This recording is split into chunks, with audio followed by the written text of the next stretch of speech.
పూరా local. Welcome to పూరా local.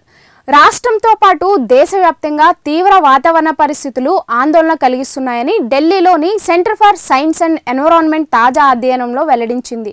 ఇక ఇండియా క్లైమేట్ 2025 పేరుతో విడుదల చేసిన ఈ రిపోర్ట్ ప్రకారం 2022 నుంచి 25 మధ్య ముఖ్యంగా ఈ ఏడాది జనవరి నుంచి సెప్టెంబర్ వరకు 273 రోజుల్లో 54 రోజుల పాటు తెలంగాణలో తీవ్ర వాతావరణ వైపరీత్యాలు చోటు చేసుకోనున్నాయి.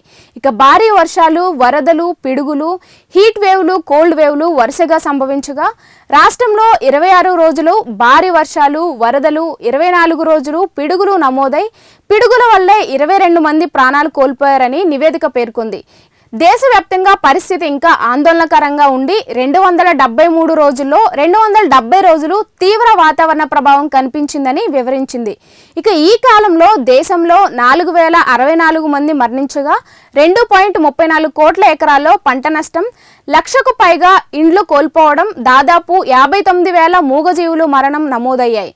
ఇక ఆయా రాష్ట్రాల్లో హిమాచల్ ప్రదేశ్ 217 రోజుల తీవ్ర వాతావరణంతో మొదటి స్థానంలో నిలవగా మరణాల పరంగా మధ్యప్రదేశ్ 532 మరణాలతో అగ్రస్థానంలో ఉంది.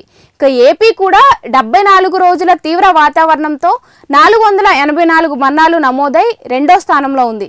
హైదరాబాద్ విషయానికి వస్తే వర్షాకాలంలో కూడా ఎండలు మండిపోవడం ప్రత్యేకతగా ఉండగా 121 రోజుల వర్షాకాలంలో 34 రోజులు అధిక ఉష్ణోగ్రతలు, 66 రోజులు సాధారణం కన్నా తక్కువ, 21 రోజులు సాధారణ ఉష్ణోగ్రతలు రికార్డ్ అయ్యాయి. ఇక రాత్రి వేళల్లో 25 రోజులు ఎక్కువ ఉష్ణోగ్రతలు నమోదవగా మిగతా రోజుల్లో సాధారణం లేదా తక్కువ ఉష్ణోగ్రతలు నమోదైనట్లు రిపోర్టులో వెల్లడించింది.